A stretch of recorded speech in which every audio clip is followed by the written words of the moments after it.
اعوذ باللہ من الشیطان الرجیم بسم اللہ الرحمن الرحیم نحمد و نصلی علی رسولہ الکریم اما بعد فاعوذ باللہ من الشیطان الرجیم۔ سفر کی دعا پڑھ لیجئے مہربانی کر کے۔ سبحان الذی سخر لنا ھذا وما كنا له مقرنین وإنا إلی ربنا لا منقلبون۔ اللہ تعالیٰ کا لاکھ لاکھ شکر ہے کہ ہم مدینہ کے سفر کے لیے رواں ہوئے ہیں۔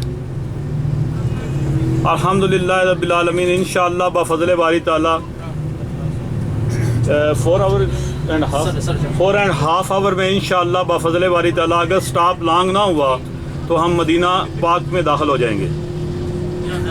اور میری آپ سے مدبانہ گزارش ہے بہنوں سے کہ وہ آہستہ آواز میں، بھائیوں سے وہ تھوڑی سی ہلکی آواز رکھ کر نبی پاک صلی اللہ علیہ وسلم پر درود و سلام کے گجرے نچھاور کریں۔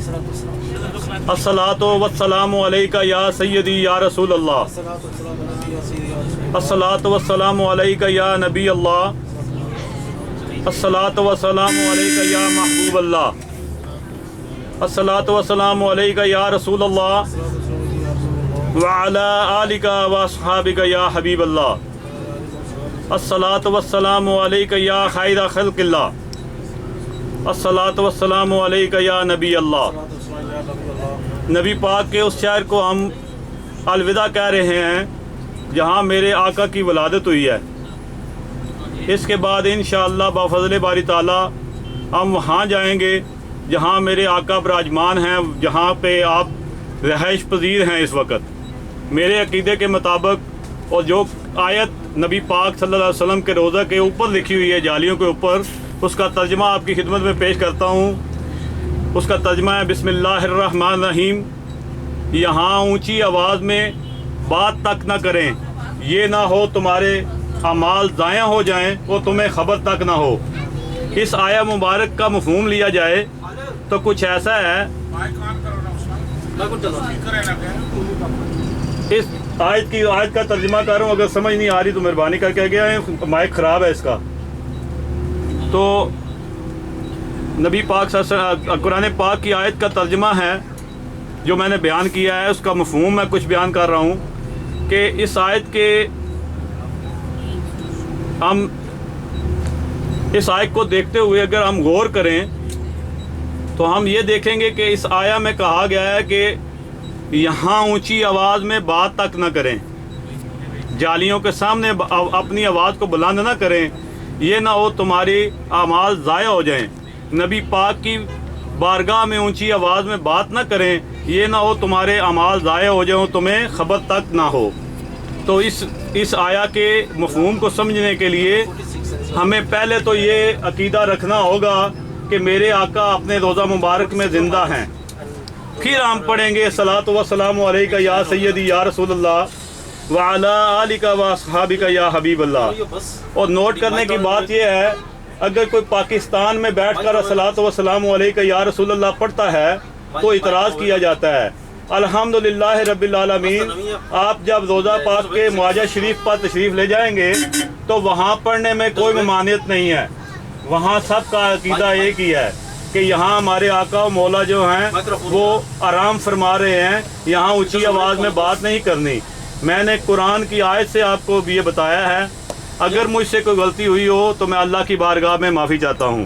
تو اگر آپ جب وہاں جائیں تو اللہ کے حضور دعا کرتے ہوئے نبی پاک کے روضہ پر معاجہ شریف پر حاضر ہوں، بہنیں جو ہیں وہ اپنی آواز وہاں پست رکھیں اور بھائی جو ہیں وہ دھیمی آواز میں وہاں پر نبی پاک صلی اللہ علیہ وسلم کی خدمت میں یہی الفاظ استعمال کریں گے، اور جب دخول کریں گے مسجد نبوی میں یا کہ باب السلام سے دخول کریں۔ باب السلام میں جب بھائی جائیں گے تو یہ پڑھیں گے، وہاں لکھا ہوا ہے، ہر گیٹ پر لکھا ہوا ہے ادخلوا بالسلامی، ادخلوا بالسلامی، داخل ہوں سلام کرتے ہوئے۔ الحمدللہ رب العالمین، یہ بات ہمارا ہی عقیدہ وہاں بھی چل رہا ہے اور جو سمجھ رکھتے ہیں لوگ وہ میرے آقا کے حضور ضرور صلاۃ و سلام کے گجرے پیش کریں گے۔ یہاں ہم نے آتے ہوئے الحمدللہ رب العالمین جدہ سے لے کر درمیان میں کچھ آرام کرنے کے بعد جب ہم یہاں انٹری کی ہم لوگوں نے مکہ میں، تو اللہ تعالیٰ کا خوب ذکر کیا۔ وہاں بھی ہمیں اللہ تعالیٰ کا ذکر کرنا ہے، لیکن درمیان میں اور پہلے آخر میں ہمیں سرود نبی پاک صلی اللہ علیہ وسلم پر صلاۃ و سلام بھیجنا ہے۔ اور فرمایا گیا ہے کہ جس دعا کے ابتدا میں آپ الصلاۃ والسلام علیکہ یا رسول اللہ، یہاں درود ابراہیمی صلاۃ و سلام، ویسے تو قرآن پاک کی آیا میں ہے ان اللہ و ملائکتہ یصلون علی النبی یا ایھا الذین آمنوا صلوا علیہ وسلموا تسلیما۔ اے ایمان والو، اللہ اور اس کے فرشتے نبی پاک صلی اللہ علیہ وسلم پر درود بھیجتے ہیں۔ اے ایمان والو، تم نبی پاک صلی اللہ علیہ وسلم پر درود و سلام بھیجو۔ درود و سلام درود ابراہیمی میں نہیں ہے، درود ہے، سلام نہیں ہے۔ تو میں یہ عرض کروں گا جو وہاں بھی لوگوں کا عقیدہ ہے، جو ہمارا عقیدہ ہے، وہی اپنائیں، ضرور پڑھیں الصلاۃ والسلام علیکہ یا سیدی یا رسول اللہ وعلی آلک و اصحابک یا حبیب اللہ۔ یہ رہی صلاۃ و سلام بھیجنے کی۔ تو وہاں عشاق جب جاتے ہیں تو کچھ ان کا انداز میں آپ کی خدمت میں پیش کرتا ہوں۔ حضرت امام مالک جب اس مدینہ شریف میں داخل ہوتے تھے تو اپنے پاؤں میں جوتا تک نہیں پہنتے تھے، پاؤں سے ننگے داخل ہوتے تھے۔ فرماتے تھے ان کے ارد گرد ساتھیوں نے پوچھا یا امام مالک آپ مدینہ میں جب داخل ہوتے ہیں تو یہ اپنا نالین اتار دیتے ہیں، اس کی کیا وجہ ہے؟ تو آپ نے فرمایا غور سے سنو، مجھے نہیں معلوم میرے آقا کا قدمین شریفین کہاں پڑے ہوں گے، میں اس لیے اپنے پاؤں میں جوتا نہیں پہنتا، اور دیواروں کے ساتھ ہو کر چلتے تھے یہ سوچ رکھتے ہوئے اللہ جانے میرے آقا کے قدمین کہاں پڑے ہیں، یہ نہ ہو میں ادھر درمیان میں چلوں تو یہاں وہاں ان کا قدم ہو تو میں اس کے اوپر اپنے پاؤں رکھ دوں۔ یہ ہے احترام اندر میں، یہ کسی کتاب میں نہیں لکھا ہوا، کسی بھی کتاب عزیز میں نہیں لکھا ہوا کہ وہاں آپ جوتے پہن کر نہ چلیں، وہاں آپ پاؤں سے ننگے چلیں، یہ دونوں باتیں نہیں لکھی ہوئی۔ یہ ایک عقیدہ کے ہمارے امام حضرت امام مالک کا عقیدہ ہے جو اس جگہ رائج ہے۔ آپ نے یہاں بھی دیکھا ہوگا عشاق یہاں بھی پاؤں سے ننگے پھرتے ہیں، لیکن میں یہ نہیں کہتا کہ آپ وہاں دھوپ میں ننگے پھریں، یہ ضرور کہتا ہوں اس طرح کا عقیدہ اپناتے ہوئے میرے آقا کا احترام کیجئے گا۔ یہ بہت بڑی بات ہے وہاں جانا۔ یہاں سے آپ نے سمجھ لیں ایک حج کر لیا ہے، حج کرنے کے بعد آپ وہاں پہ ایکسیپٹ کروانے جا رہے ہیں، یا رسول اللہ اس کو منظور کروا دیجئے، یہ نظریہ لیتے ہوئے جائیں، انشاءاللہ بافضل باری تعالیٰ کرم ہی کرم ہوں گے۔ جہاں اپنے لیے دعائیں کریں، مجھ ناچیز کے لیے، سگے طیبہ کے لیے ضرور دعا کیجیے گا، اور میرے مرشد جن کا میں طالب ہوں الیاس قادری صاحب کے لیے بھی ضرور دعا کیجیے گا۔ اور صلاۃ و سلام چاہے آپ اونچی آواز میں پڑھیں چاہے نیچی آواز میں پڑھیں، میرے آقا سنتے ہیں، میرے آقا کا کمال ہے سننا۔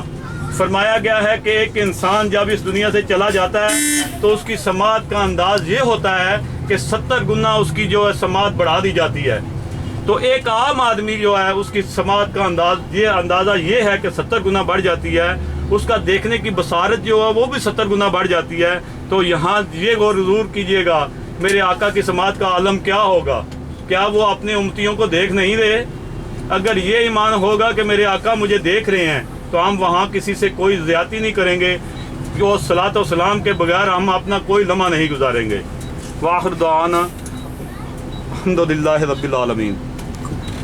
انشاءاللہ بافضل باری تعالیٰ ابھی ہم سٹارٹ لے رہے ہیں، درمیان میں آپ کو وقت دیا جائے گا کہ آرام کریں، لیکن یہ گزارش ضرور کروں گا جب مدینہ پاک کی حدود شروع ہو تو ضرور وہاں ذکر و اذکار کے گجرے میرے آقا کے حضور ضرور پیش کریں۔ یا رسول اللہ ہم کچھ نہیں لا سکے، یا رسول اللہ ہم خالی ہاتھ آئے ہیں، ہمارے پاس کچھ بھی نہیں ہے، ہم جو عمل کر کے آئے ہیں ہمیں یقین نہیں کہ وہ ہمارا قبول ہوگا یا نہیں، آپ سے گزارش کرنے آئے ہیں یا رسول اللہ صلی اللہ علیہ وسلم ہماری مدد فرمائیں، اور ہمارا یہ ریکویسٹ اللہ پاک کی بارگاہ میں کریں یا باری تعالیٰ یہ لوگ بڑی آس لے کر میرے پاس آئے ہیں، کیونکہ تیرا ہی حکم ہے جب تم اپنی جانوں پہ ظلم کر لو تو میرے محبوب کے دروازے تک آ جاؤ تو پھر مجھے تم غفور الرحیم پاؤ گے۔ ہم اس آیا کو دیکھتے ہوئے یا رسول اللہ آپ کے در پہ آئے ہیں، اے باری تعالیٰ تیرے حکم کو دیکھتے ہوئے کہ تیرے محبوب کے در پہ آئے ہیں، ہمیں ہمیں بخش دے، اے باری تعالیٰ اپنے محبوب کے صدقے میں ہمیں بخش دے۔